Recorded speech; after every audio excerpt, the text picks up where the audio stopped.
should be okay. Okay, let me share again the screen. Alrighty, so thank you. You can see the screen, I believe, yeah? Yes, yes. So thank you all for being here to the online SPICE and SPIN+X seminar series that I organized here together with Libor Schmekiel, that I now in Duisburg, Angela Wittmann here in Mainz, and Karen Eversociety in Duisburg. Sorry, Libor Schmekiel is in Dresden, in the Max Planck in Dresden. And together with Martin Schliemann and Burkhard Hillebrands in Kaiserslautern and Matthias Chloe in Mainz. This is a webinar format, so please, you will only be hearing the panelists, but then please, you can ask your questions or raise your hands, and I will give you a platform to ask the questions to the speaker and interact particularly after the talk. And then please check, of course, the schedule. It's not a regular schedule. It's every Wednesday. The Wednesdays on at 3 p.m., but not every Wednesday. We send out the announcements every time we have one. Today's a pleasure to welcome Anand Bhattacharya. Your last name is impossible. You will have to say it later. Pardon. Yeah.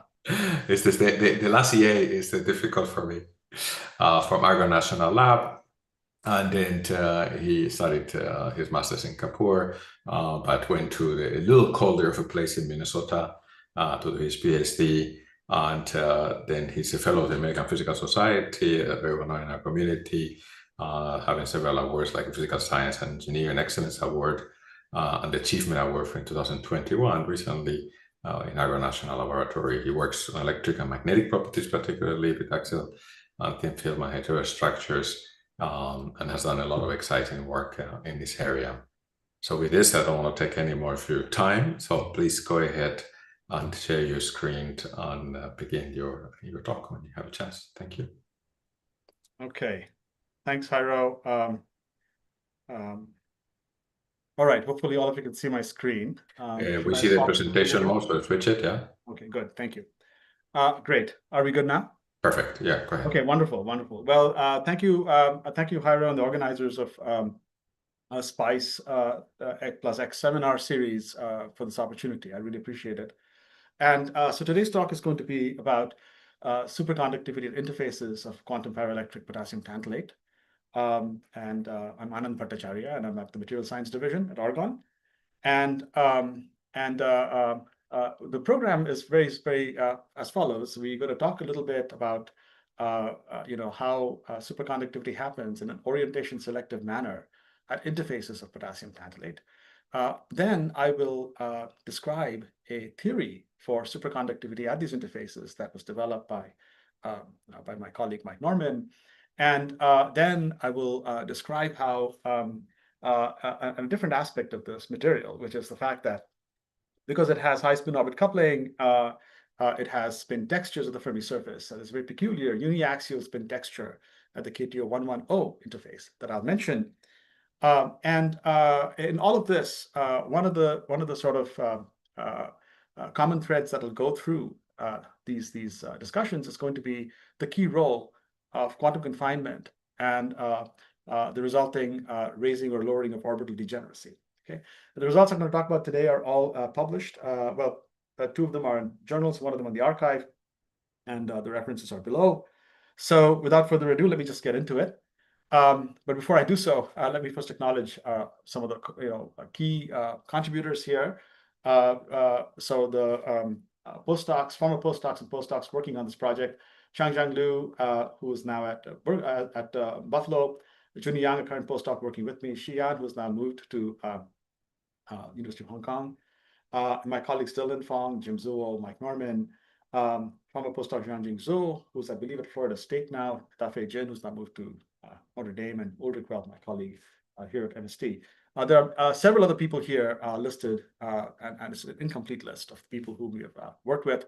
But some of the junior people who are mentioned in passing in this work are, rather, who are mentioned in this talk, and I'm passing that she did some important work, are highlighted in blue. Okay, so I should mention that everything that I'm going to talk about, all our work here, of course, is supported by the U.S. Department of Energy, Office of Basic Energy Sciences, Office of Science, Basic Energy Sciences. Okay, so all right, so no discussion of potassium tantalate can begin without first talking about strontium titanate. Okay, strontium titanate is a 3D cousin of potassium tantalate, and it's one of the earliest, superconductors discovered where there was a dome in its TC with carrier density. Okay, and this was known back in the 60s actually, and it can superconducts both in bulk samples and in interfacial 2DEGs. The interfacial 2DEGs are shown here in red. Maybe you can see my pointer. Let me get a pointer going. Wait a minute. Okay, maybe I can't get a pointer going. Can you guys see my mouse here, Jairo? Can you see this? I can see the mouse, but the pointer, you could maybe try to do the pointer, but this comes on and off. Yeah, this is, let me see, Spotlight. Does it have something here? Somehow I can't see my pointer. Okay, maybe a Spotlight would work. Yeah, oh, that works. Okay, good. Now you can see that, right? Yeah, that's much better. Yeah. Okay, good. Thank you.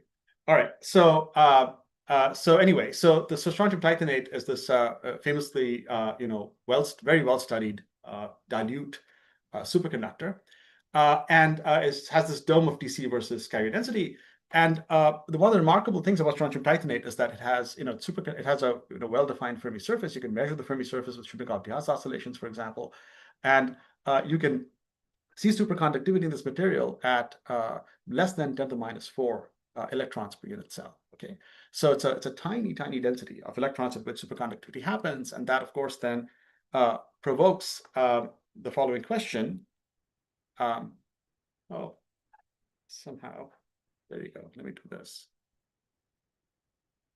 Okay, wow, my pointer, my clicks are not working so well. Okay, so all right, so having this very dilute electron gas with a very small Fermi surface is very interesting because you run into the situation where your Fermi surface, your Fermi energy, is smaller than let's say the typical characteristic energy scale for phonons, for Debye energy.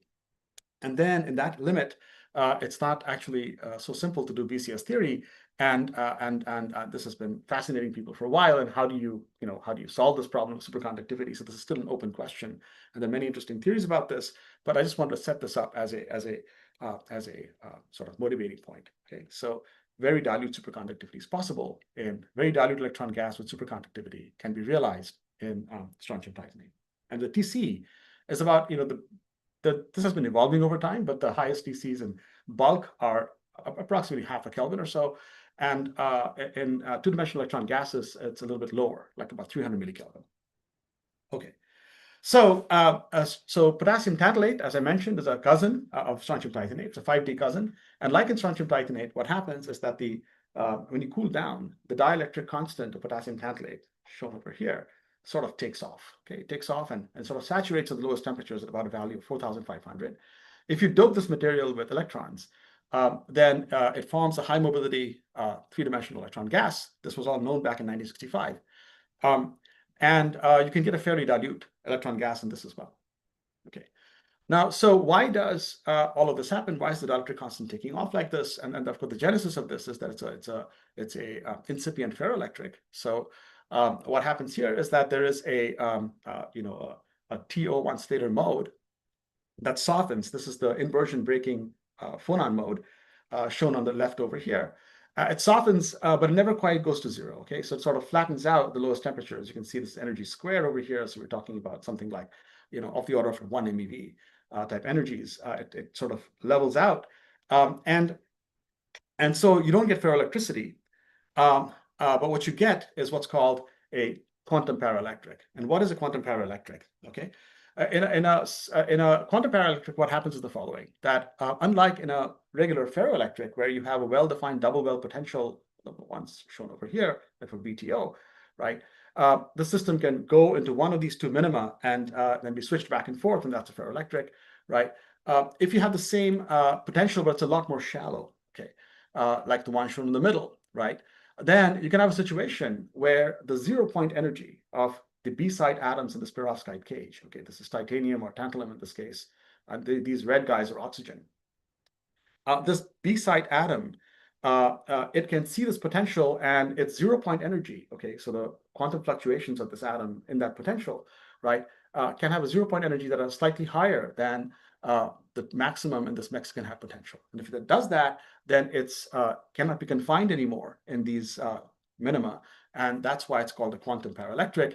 If this thing is really, really close, I mean, if these things are really close to each other, the 0-point energy and this maximum of this Mexican top hat, that would then give you a quantum critical paraelectric. But potassium tantalate is sort of a little bit off from that. It's a quantum paraelectric. So what happens is that it's a very soft potential in which this tantalum is rattling around in and fluctuating. And so you get this very large response to electric fields. And that's why you have high dielectric constant. Okay. And the question is now, okay, so you have this very low phonon energy scale, right? And I mentioned that you have this conundrum in strontium titanate about why how you can understand superconductivity when the Fermi energy is so small. So so the question that one might ask is, well, you have the soft TO phonon, maybe that's your answer, but can this actually give you superconductivity? What's the problem here? Why what's the challenge? And by the way, this is not confined to just STO and KTO and BTO. There's also other materials like derived from lead telluride and tin telluride that also show this kind of behavior. So this is sort of a well-known problem. Okay, so what's the challenge with transverse optical modes? Okay, these soft phonon modes I'm just talking about. Well, it turns out that if you consider an ionic solid, and if you excite a phonon mode, then the distribution of charge in that solid that results from these phonons can be calculated by calculating the divergence of the polarization, right? And that goes like k, which is the wave vector, dot u, which is the displacement, okay? And for TO phonons, these things are perpendicular to each other, okay? And for longitudinal optic phonons, they're parallel. So this thing goes to 0 for TO phonons. So basically, it's very difficult to come up with a scheme by which you can couple electrons to TO phonons. This is also very well known. And therefore, people stick to these longitudinal optic phonons when they think about ways to couple electrons to phonons strongly in these materials.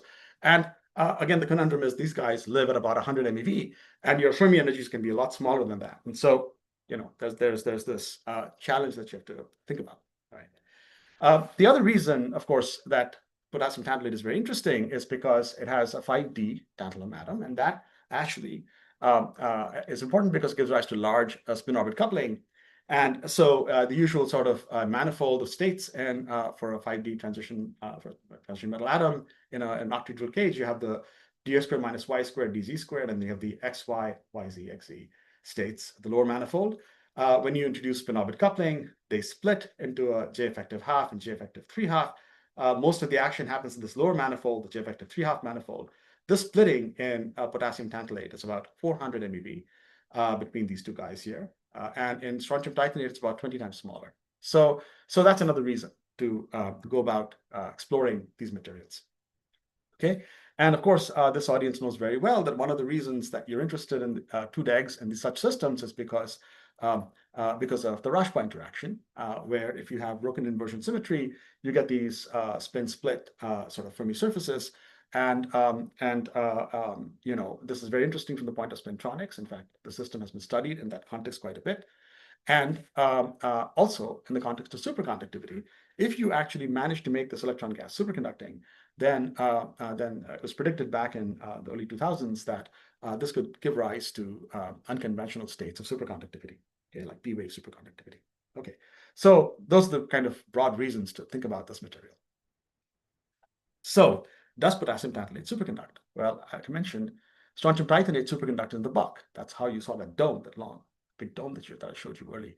So they looked for this in potassium tantalate back in the 1980s, actually even going back before then. But they looked for this, of course, and they couldn't find it, okay, for the same region of density that strontium titanate superconducts, potassium tantalate does not, right? So down to 10 millikelvin, right? And then there was an exciting development, and it was published in 2011 by in groups of Professor Kawasaki and Professor Iwasa back in Japan, where they showed that actually, if you take potassium tantalate and you gate it with an ion gel, now this is something that's very familiar to people now, but then was still quite new actually. When they did this, they found superconductivity with the dome, okay, with a maximum TC about 47 millikelvin, rather modest values of critical field and critical current, but a very interesting sort of phenomenon where at low temperatures this did show some superconductivity. Okay, and that's where things stood for about a decade. Okay, and then actually in our lab here we discovered superconductivity in potassium tantalate. I'll show you how that happened. So this is actually an MBE system in my lab. Many of the samples that I show you today were grown using MBE, but actually sputtering also works, and you can grow. So the way the samples are grown, you take a potassium tantalate substrate, some different orientation, 001, 110, 111, and you grow an overlayer on top of it. Okay, and the main point of this overlayer is to create this electron gas at the interface. And how does that work? Well, it works one of two ways. One is that you leach out some oxygen from the KTO. So you put oxygen vacancies in there, and they actually introduce an electron gas at that interface. Or you can have some cation exchange, okay? And I'll show you that in a second, cation substitution rather, that can also give you electron gas, okay? So I won't go into any of these details here, but essentially we make these two DEGs, we pattern them into some structures, hall bars. You can see those wire bonding things going on here that we use to measure these guys. Okay, and so in this talk, I'm going to mostly talk about europium oxide KTO, aluminum oxide KTO, and lanthanum aluminate KTO. Okay, so europium oxide is magnetic. Okay, that's one thing to remember. Okay, so now if you look at the interfaces of EUO KTO or some other element like material like lanthanum aluminate KTO, you find that the KTO is potassium tantalate. In this case, it's a 111 interface. The potassium tantalate is crystalline, of course, going up to the interface. And then above that, there's the polycrystalline europium oxide or lanthanum aluminate, in this case, amorphous. And I should mention that other people have managed to grow epitaxial, beautiful epitaxial interfaces of KTO with perovskites, for example, other perovskites, and found similar physics. The phenomena itself seem to, at least at the zeroth order, in terms of getting into dimensional electron gas, getting into superconduct, seems to be independent of these details. Okay, so long as you get an electron gas in a particular orientation, as I'll show you, the superconductivity happens in across the board. Okay, regardless of how you make this 2-DEG. Okay, so bulk KTO does not superconduct, but the interfaces of KTO can be made metallic, and as shown over here. And the reason why they're metallic is because, as I mentioned, there are some, I just quickly go over this, that if you look at, a particular column of atoms, this is work done in Jim Zuo's group at Urbana, a particular column of atoms in KTO where it's an alternating thing between oxygen and tantalum at the 111 interface, you find that near the interface, there's some evidence for oxygen vacancies. If you look at a different column where there's potassium and tantalum in a series, there in a HUDF image, high angle annular dot field image, this is sensitive to the atomic number. If you do that, you see these guys here are tantalum, these low guys here are potassium, but right near the interface, there's something else going on. And as I will show you in a bit, these guys are actually europium. Okay, so there's some substitution of europium and potassium sites. There's some oxygen vacancies, and both of these things give you electrons that get confined near the interface and give you metallic behavior. And as promised, I said that these things superconduct, and indeed they do. So though the bulk of KTO does not superconduct, KTO, when we first found this superconductivity was in KTO 111. That is superconducting up to temperatures slightly above 2 Kelvin, like 2.2, 2.4 Kelvin. You can go up as high as that. It turns out this varies monotonically with density. As you change density, as you increase density, the TC keeps going up. Okay, so here are our TCs, and notice these are, like I mentioned, above 2 Kelvin, and strontium titanate had the highest TC of about half a Kelvin. Okay, so this was, from that perspective, rather interesting, and also the fact that it was purely interfacial. It does not superconduct in the bulk. Okay, all right. The other thing that really jumped out at us was when we looked at these same samples, but a different orientation. So now you've got a substrate where the surface is not 111, but it's 001. Okay, it's KTO 001. We could not find superconductivity for same range of densities as 111. We could not find it. Okay, and this was puzzling because back in the day when 2011, the paper that showed you with ion gel gating, it seemed to have worked, but in our case we did not see it even below 47 millikelvin. Okay, couldn't find it. And so then another group in China, this is Yan Wuxi's group at Zhejiang University, Professor Yan Wuxi's group, they found superconductivity in KTO 110. Okay, they showed that KTO 110 can also superconduct. And then we followed up with a study where we did a detailed study of doping of KTO 110 and found how it varied with carrier density, amongst other things. And here's the phase diagram that you get at the end of the day. This is on the left is KTO 110. There's something very striking about it, so I wanted to set it aside, where you can see that the TC changes, linearly almost with carrier density. Okay, it's very remarkable. And this has been seen, a similar trend has been seen by many different groups. Okay, now this is sort of many samples fall on this sort of straight line, nearly going through the origin. Okay, for 110, the TC rises and then sort of saturates. Okay, and for the 001 samples that we've measured and others have measured till recently, there was no observable TC, barring the group from Japan, right? Okay, so that was the story till about a month ago. And then there was this very exciting announcement by, I'm going to get the name of this university wrong, it's in Beijing. And there were several groups involved, but they had this very interesting result where when they took calcium zirconate or potassium tantalate 001, they did find superconductivity this time on the 001 interface, where again, this dependence of TC on carrier density, again, looks linear, right, roughly. There's still a hierarchy of scales here. It's only, TC is only about 0.25 Kelvin or something like that is what they claim here. And you see there's still a hierarchy of TCs.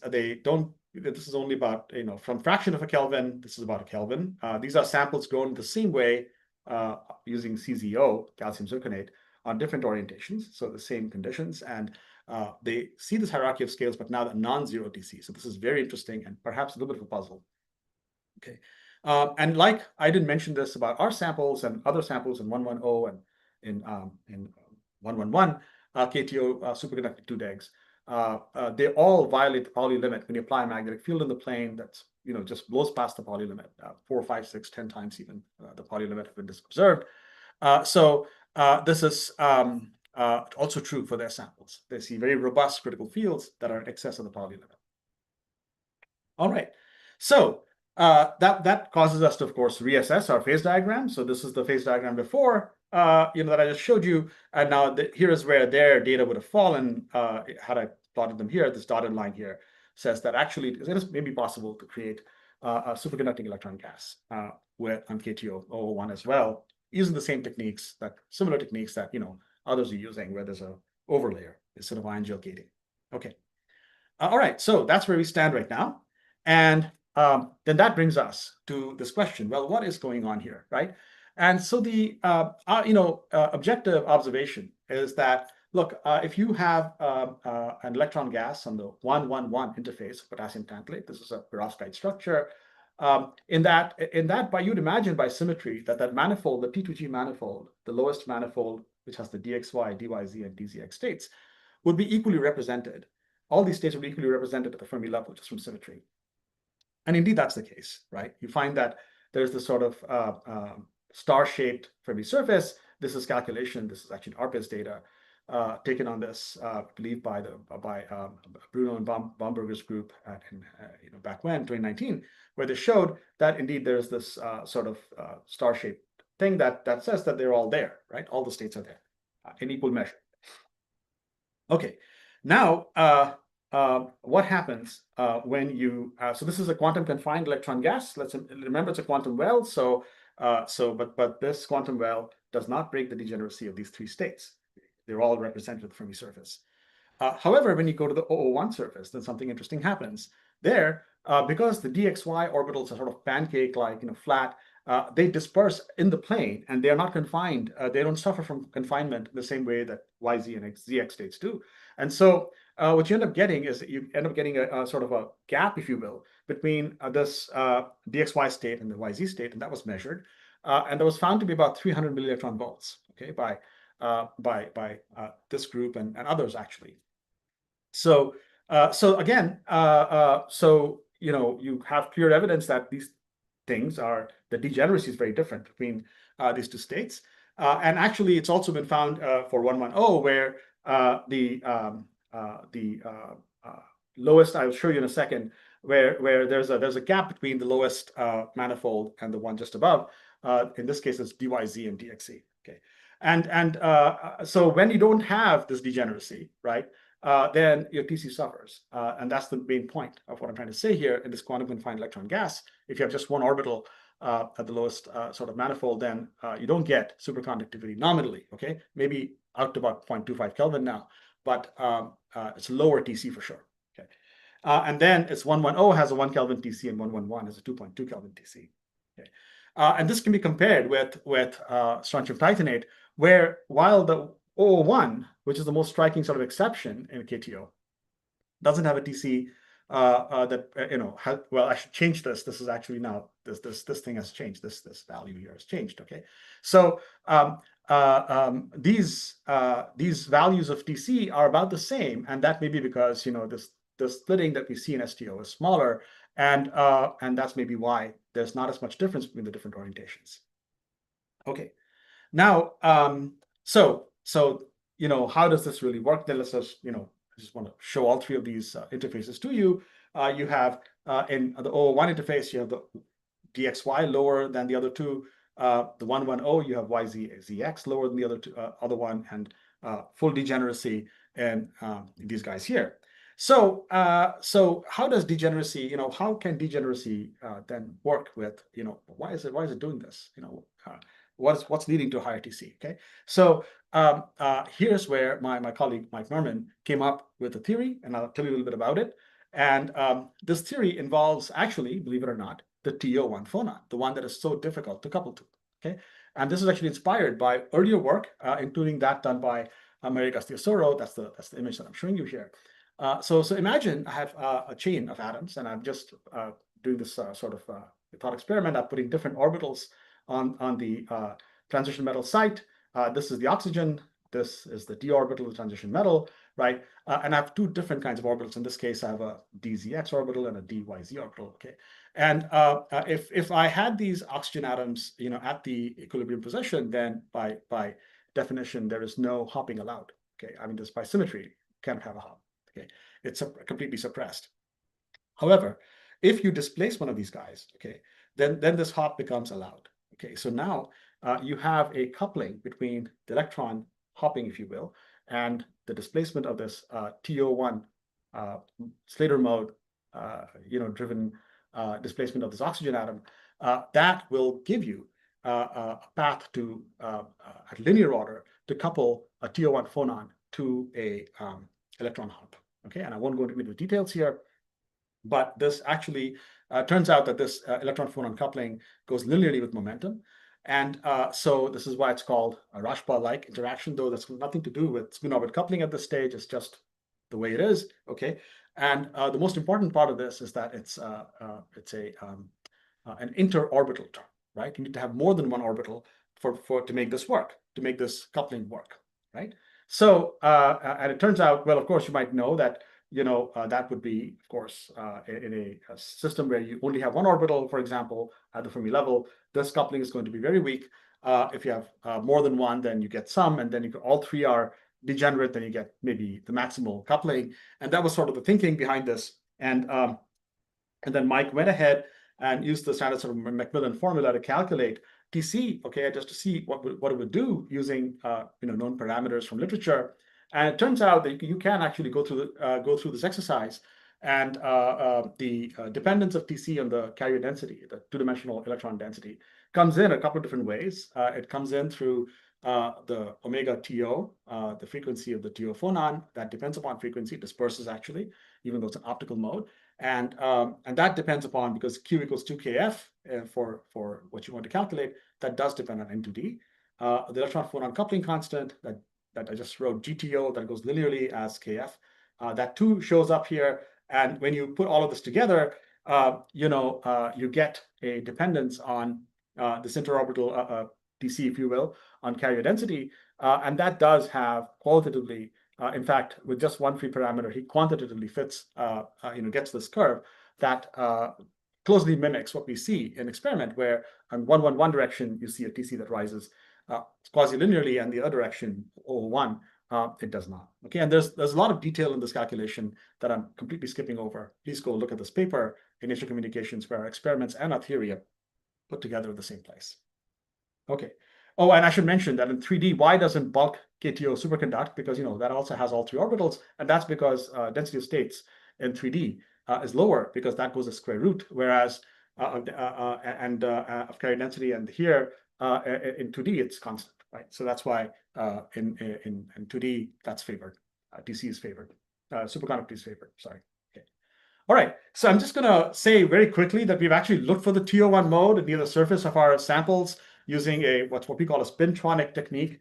I won't be able to get into any of this at all, but essentially we generate terahertz in our overlayer of ferromagnetic overlayer, metallic overlayer, that then talks to the KTO, and then magically from there, you can see that you can observe the TO phonon response of the KTO. It turns out this particular technique probes the top 5 nanometers of the sample. So you can actually see the TO phonon in the surface region of KTO. And this paper just came out a few months ago. Again, I encourage you to read it. We see very intriguing data on, well, the KTO data is very interesting, but the strontium titanate surface data is even more interesting. I will not say anything about it, just let you read this paper if you're interested. I think it's a very interesting probe of the surface of a buried interface, phonons near the surface of a buried interface, which I think is what's exciting here at some level. Okay, and maybe this explains some of the superconductivity. Who knows? All right. So I will just conclude here that for the first part, that we have orientation selective tunable superconductivity in KTO, which is both with chemical doping and gating. We've proposed an interorbital mechanism that tries to explain this physics, and we also have some new ways of looking at these near surface phonons, which I didn't have time to get into. That's sort of the conclusion for my first part of my talk. And if people have any urgent questions, I can answer them right now, but otherwise I'll just keep going. One quick question, there was the KTO, how is it doped? Because the human dopants and the oxygen vacancies are... Yeah, so what I mentioned earlier was that there are 2 players for the KTO doping, okay? You make this interface in highly reducing conditions usually, okay? So you're depositing something on top, and that's something on top, like for example, we put down europium oxide. That is a getter, actually. Europium will suck up oxygen from the substrate, right? It's a very, very aggressive getter. So we actually deposit this in very, very reducing environment and put the europium down on the surface, and it sucks up the oxygen, creates vacancies near the interface, and that's how you get superconductivity, get a 2-deg. You can also get that by substitution of potassium with europium. And because europium will go and it's 2+, potassium is 1+, and therefore it donates electrons. Does that answer your question, Haro? Not exactly. Oh, this is Igor. Sorry, Igor? Yes. Yeah, go yes. ahead. Hi. I mean, yes and no. The problem is that, I don't know, you may be familiar. We had a paper with Cameron Benny a few years ago, where we looked in very close details at what exactly happens microscopically when you substitute with niobium or introduce oxygen vacancies. And it turned out that oxygen vacancies behave in completely different way. Like in the picture that you were showing, if there is one oxygen missing, the crystal field is different. And because electrons are completely collectivized, the bands are different. And we hadn't been taking that into account before in all our calculations, and I don't think you do. So what I'm hinting at, the 2 methods that you described are actually not, I think one of them would be similar to niobium, where you can use the rigid band, and the other would not. And I wonder if they have thought about that. Yes, I have not thought, I don't have an answer for that question. Okay, how is that different? Have we thought about it? The answer is no, we've treated them both equivalently, okay? Perhaps that's not correct, like you're mentioning, right? The other thing that I find really intriguing is that if you put oxygen vacancies in strontium titanate, you actually don't get a Meissner effect at low densities at all, right?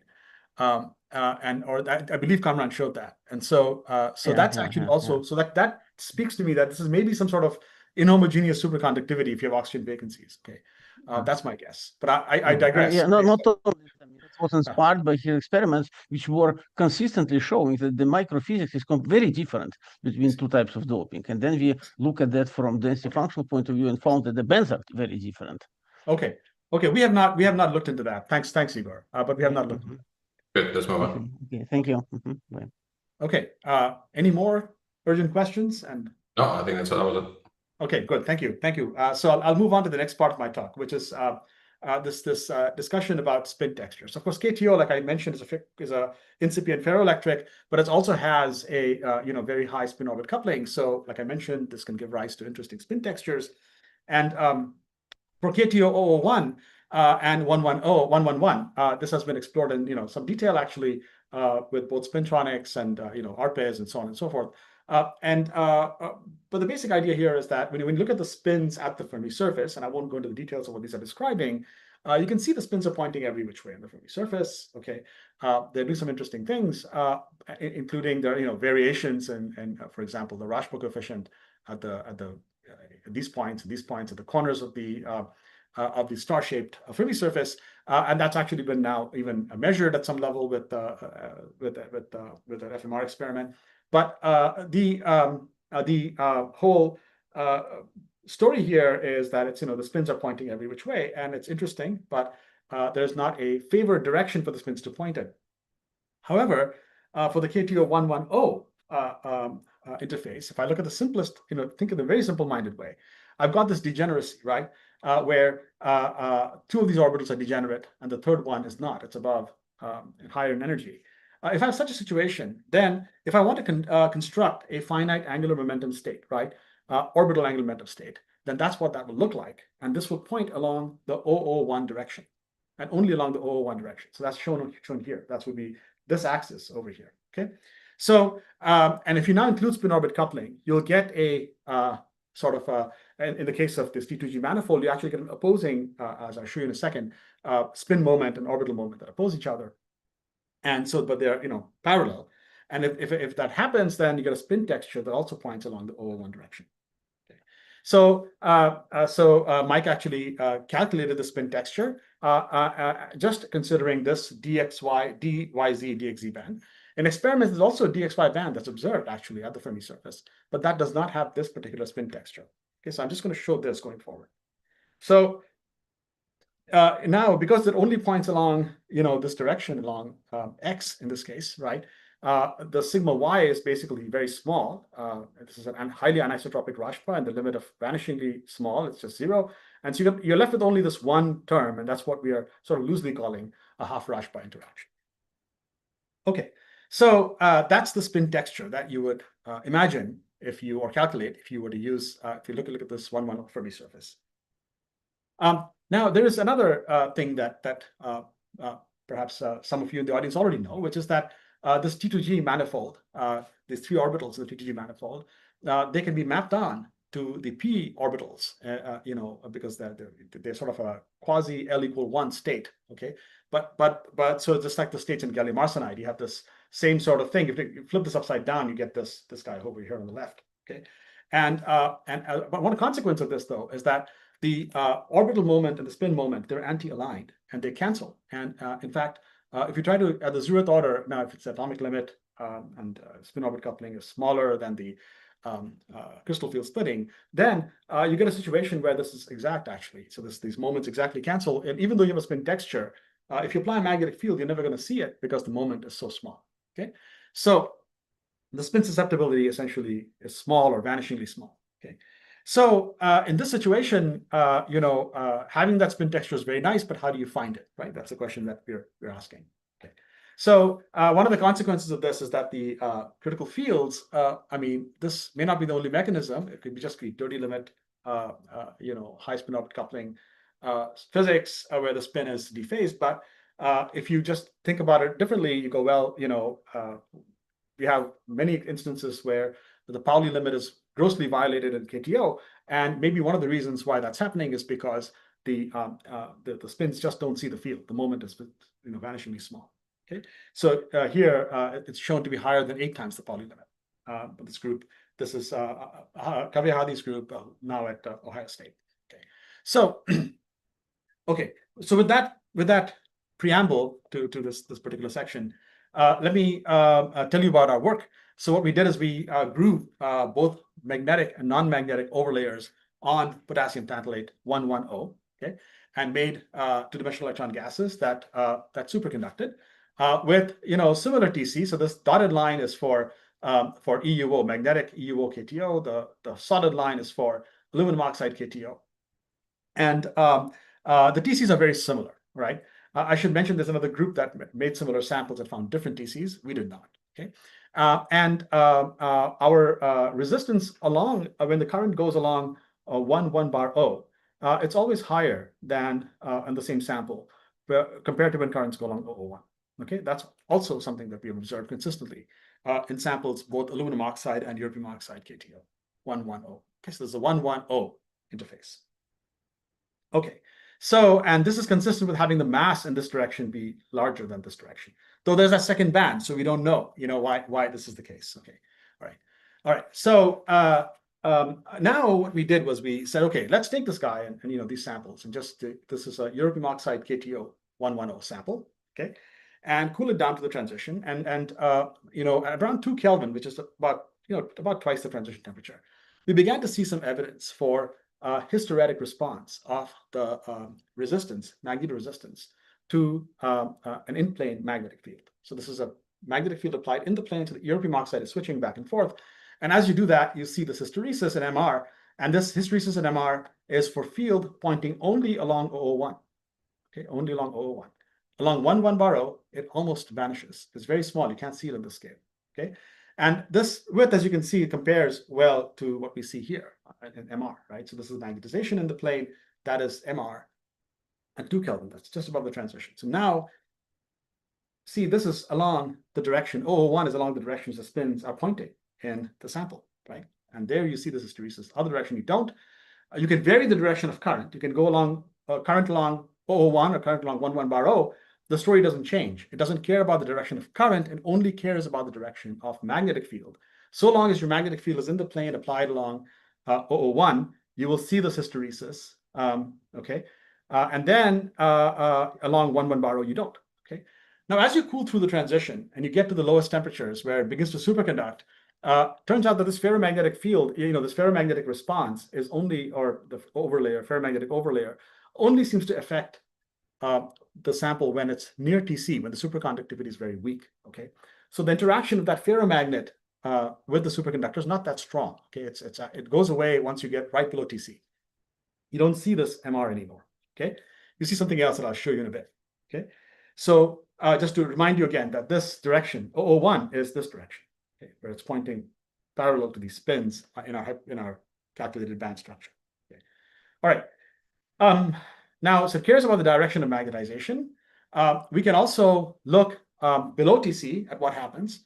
And what we find is rather intriguing. What we find is that, we measure HC2 essentially in the plane.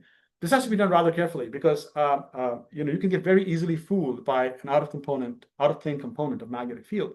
So we were very careful using a vector magnet and doing experiments, particularly near TC, where the response can be very large. Okay, so when you do this experiment and you look at this HC2, what you find is this crossover behavior, right? So a field's applied along 001, which is the direction of the spins. You see an initially strong suppression, and then it does this, okay? It sort of crosses over to the other side. Along 1 bar O, it just does that, okay? You can go close to TC and measure the resistance as a function of the angle of magnetic field. You get this dumbbell shape that is consistent with what's going on here, right? Anisotropy can be quite dramatic depending on where you look, right? If you do the same experiment on aluminum oxide KTO, which is non-magnetic, right? Just applying a magnetic field, a Zeeman sort of coupling, you don't see any of this physics. Okay, what you see though is that this red being above blue, which is field along 001 and 1 bar O, red is above blue here, and it stays above blue the whole way. It does not cross over, and red is above blue here, as well at low temperature. So, and again, this picture that we draw here, it is not manifest in this aluminum oxide KTO sample. It's isotropic near TC. Okay, and just have to zoom in to just show you that. Okay, this is a striking difference. Okay, so it's not in the details. It's actually quite dramatic. Okay. So magnetic overlayer, non-magnetic overlayer, huge difference. And it seems to care about the direction of magnetic field. In the case of the magnetic overlayer, suppression of TC much stronger for the magnetic overlayer. Okay, so what are we talking about here? What's going on, right? Okay, so we have in the bottom here uranium oxide, and at the top KTO 110, right? This is a TEM image. And like I showed you before, you take a line scan somewhere far from the interface, you'll see little bumps where the potassium ought to be. This is again the tantalum potassium sort of sequence. Okay, once in a while you'll see something brighter. Okay, and then if you go close to the interface, you see that this little intermediate potassium position peak gets higher and higher as you get closer to the interface. And clearly something heavier is sitting in place of potassium near the interface. Okay, and what is that something? Well, we can do EDS mapping of this region, and we find that wherever this, tantalum, the intensity of tantalum goes down, where there was weak intensity, the europium signal grows. Okay, so this europium, that's how we know it's europium. Okay. Then we can also do yields and look at this interface and ask, how far, does this europium go in? And if you look at europium 2+, which is the magnetic europium, it goes in about 2.5 to 3 nanometers into the interface, into this region. So this region here, right, we believe it's europium on the potassium side that's populating some substantial amount. So right near the interface is like 10%, and it goes below that. And that extent of europium 2+ in the KTO is about, something like 3 nanometers. And here you have about, europium oxide that's ferromagnetic on the other side of the interface. Okay. So we began thinking about this, right? What's driving the physics that we're observing, this crossing over business? Can we explain that? Okay. And what it is the following, that, we just considered, let's imagine that I have these europium spins and I'm applying a small magnetic field, small meaning something, a fraction of a Tesla. At low temperatures, this is a 7.5 impurity. It'll immediately, polarize. And when it polarizes, it's going to, its exchange interaction is going to, break pairs inside the superconductor. And this europium is very much in the 2-deg, okay, in the region where the 2-deg lives. That 2-deg lives at about 5 to 10 nanometers from the interface. Okay. So because of this, and we can, work out, a Clem-Luther-Beasley theory and work out the pair breaking parameter. It has this Brillouin shape-like function for fields along 1,1, for fields along 001, it has the sharp Brillouin shape function. For 1,1 bar O, it's shallower. And you can sort of see this here. Just if you visually look at this, this is the field along 001, this is along 1,1 bar O. Okay, so this paramagnetic impurity is breaking pairs inside the bulk of the superconductor. Bulk meaning, okay, still near the interface, but not right at the interface. Okay. All right, so that's the hypothesis here. And again, to remind you that this all happens more favorably when the spins are aligned along 001 and not along 1,1 bar O. Okay, so okay, I should really watch my clock here. So the difference between aluminum oxide and europium oxide overlayers for KTO 110, one of them can just be explained by simple orbital physics, Ginzburg-Landau, simple Ginzburg-Landau theory. You can fit to this, and you can get just orbital pair breaking, explaining why the red is above the blue everywhere here for aluminum oxide KTO. For europium oxide KTO, you need to include the effect of the exchange interaction of the europium, okay, with the spin. So you will not see this if you don't have the exchange interaction. When the moment disappears, you can no longer see that with the magnetic field, okay? But exchange interaction does not care about that. It only cares about the fact that there is a spin half electron sitting there. And the exchange interaction between the europium impurity and the electrons in the KTO 110 with this very unique spin texture are what give us the physics that we're looking for, that we see here. Okay, all right, so I've already said everything here. So I'll just move ahead. We can also see some evidence for this anisotropic response in the normal state, okay? So well above the superconducting transition, where what we measure, we're looking for is weak anti-localization signatures, but now for fields applied in the plane, okay? Now, if you have a standard weak anti-localization sort of cartoon, you'd imagine the spins would be pointing, perpendicular to the momentum everywhere, the spin momentum locking, right? So, but when you have this uniaxial anisotropy in your spin texture, then you're constrained. You no longer do that. You actually have spins pointing up and down everywhere on these time reverse trajectories. Okay. Now, if I apply a magnetic field and I look, ask what am I going to see? Well, the response turns out should be looking sort of quadratic at low fields for the weak anti-localization, if you will. So it's a decrease in the conductance going up to 5 Kelvin. You can see that. So there's some response that looks like maybe in plane magnetic fields. I can try to interpret this. Okay, so then what happens if I now do the same experiment with a ferromagnetic europium oxide overlay? Something very different happens, okay? This quadratic bottom is replaced by a cusp-like shape. And this is a very carefully done experiment where the magnetic field is really in the plane, okay? So a cusp-like shape here and here, but you notice the cusp is more cuspy along 001, field along 001, and less so along field along 11 bar. That's the difference right here, right? So again, there's an anisotropy in the weak anti-localization response. And again, I should mention this is like a Zeeman dephasing, not the orbital dephasing we used to see. Okay. So anyway, so we've done this analysis. We've compared, this to the superconducting state. We find consistency between the two. Read our paper. You'll see all the numbers there. And so basically, we found this sort of interesting half-Rashba spin texture. Okay, that's only revealed by exchange interactions with local europium impurities. You can't see it with just magnetic fields. And this may have implications, particularly if you're interested in coupling of superconductivity to magnetism. This is kind of interesting. Maybe the spin texture gave rise to something unconventional, who knows?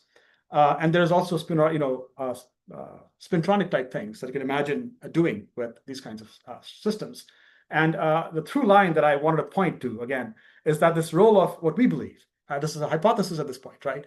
The role of quantum confinement and how it affects orbital degeneracies, and how those orbital degeneracies then play into both how electron-phonon interactions work and how spin textures work in this material, right? So with that, I'd like to just thank all of you for your attention, and I'm happy to take more questions. Thank you. And that's really great. So Igor, go ahead and start. There's been a nice discussion in the background among Manuel and Igor and Norman. So go ahead and start your question, Igor. You can also turn on your camera if you like. Yeah, Mike already gave me some answer. I'm sorry, stepping ahead because I have to leave at 10 sharp.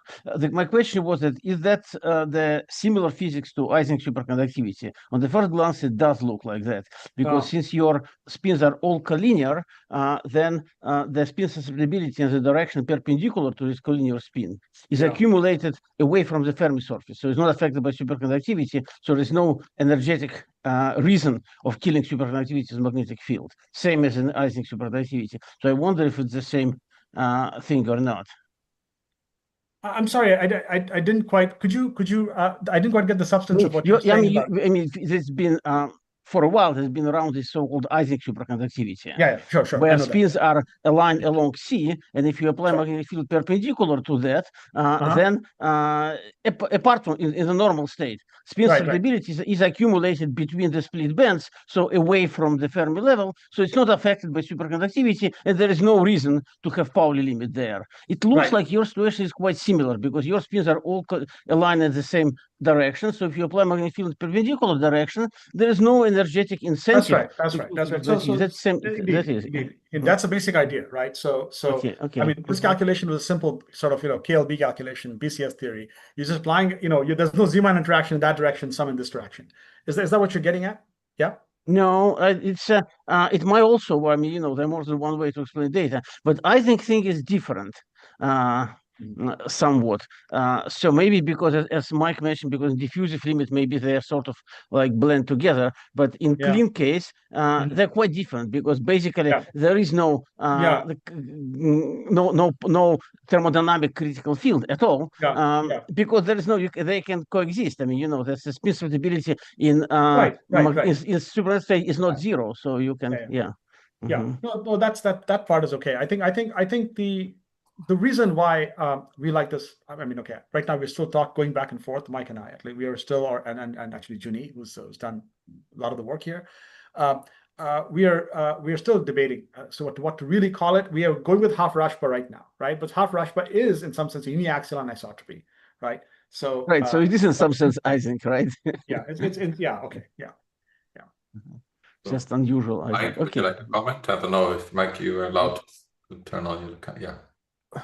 Right. So I think the issue here is the following, right? So some people in 111 case claim that they see extremely large upper critical fields. In this case, they're not, they're limited. They're still less than 10 Tesla, but this is because even for in-plane fields, you have orbital limiting. Yeah. And that's what's happening. We're in the diffusive limit, we have orbital limiting, and this is why these things saturate. Yeah. So we're very deep in the dirty limit, Igor. So, these things are, Right. they're scattering all over the place as high spin orbit coupling. You can get high HC2 without any icing anything. Okay. Yeah, so yeah, I I understand. want to sort of separate those two things. Okay, a little bit. Yeah, yeah. Because having Yeah. a high, so this is something Mike brought up earlier. A lot of people start thinking, oh, it's icing because we are saying icing because it's high HC2. No. Okay.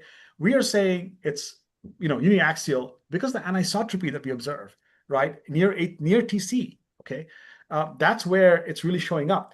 At low temperatures, it looks just like, orbital physics, okay, just like aluminum oxide. And that I didn't emphasize this point. It's like 5 or 6 or 7 times H Pauli, okay. It's not a small. Yeah. No, but I'm not arguing that. with that. I'm Yeah. just saying that since you are in a very dirty limit, then of course all the things are mixed together. But Yes. I find it curious that if you would have been in perfectly clean limit, Yes. I think you would still absorb very strong. I think the perfectly clean limit would be really interesting, and I think that's one of the challenges for our 2-deg synthesis community is to make samples that are clean. All unconventional superconductivity, I believe, would benefit from having clean, large. Yeah.